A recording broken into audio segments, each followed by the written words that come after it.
ବାପା ଅଜା ରଖି ଯାଇଥିବା ଜମିବାଡ଼ି ଆଉ ଅଛି? କୁଆଡ଼େ ଗଲା? ସବୁ ବିକି ଖାଇଦେଲ, ଆଉ କିଛି ନାହିଁ। ସେ ରହିବ ବି ନାହିଁ, କାହିଁକିନା ତମ ବାପା ଅଜା ଯେଉଁ ସମ୍ପତ୍ତି ସବୁ ଆଣିଥିଲେ ସେ ଭଲ କର୍ମ ବା ନିଜର ମାନେ କଷ୍ଟ ମେହନତ ବଳରେ ଆଣିନଥିଲେ। ସେ ଆଣିଥିଲେ କେବଳ ଚିତା ଆଉ ଚୈତନ୍ୟ ଲୋକଙ୍କୁ କାଟିକିରି ତ ସବୁ ରଖିଥିଲେ। ସିଏ ତ ମରିଗଲେ, ତାପରେ ତମମାନେ ତ ସବୁ ବିକି ଭାଙ୍ଗି ଖାଇଦେଲ। ଯଦି ଭଲ କର୍ମ କରି ଆଣିଥାନ୍ତେ ତାହେଲେ ସେ ହୁଏତ ସେ ତମ ହାତରୁ ଯାଇନାହାନ୍ତା। ସେ ଭୁଲ ବାଟରେ ଆଣିଥିଲେ ବୋଲି ସେଟା ଗୋଟେ ମାନେ ଅଲଗା ରାସ୍ତାରେ ସେ ପଳେଇଲା।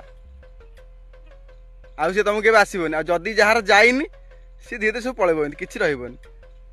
ଭୁଲ କର୍ମ, ଖରାପ କର୍ମ, ଲୋକଙ୍କୁ ଠକିକି ଆଣିଥିବା କର୍ମ, ଏସବୁ ଜିନିଷରେ ତମେ ଯେଉଁ ଜିନିଷ କରିବ ସେ ଜିନିଷ କେବେ ରହିବନି। ଆଜି ଅଛି, କାଲି ଅଛି, 10 ଦିନ ରହିବ, ମାସରେ ବର୍ଷରେ, ତାପରେ ମନ ଚାଲିଯିବ। ତମେ ନଦେଲେ ବି ତମ ପୁଅମାନେ ବିକିଦେବେ। ଜୟ ଜଗନ୍ନାଥ।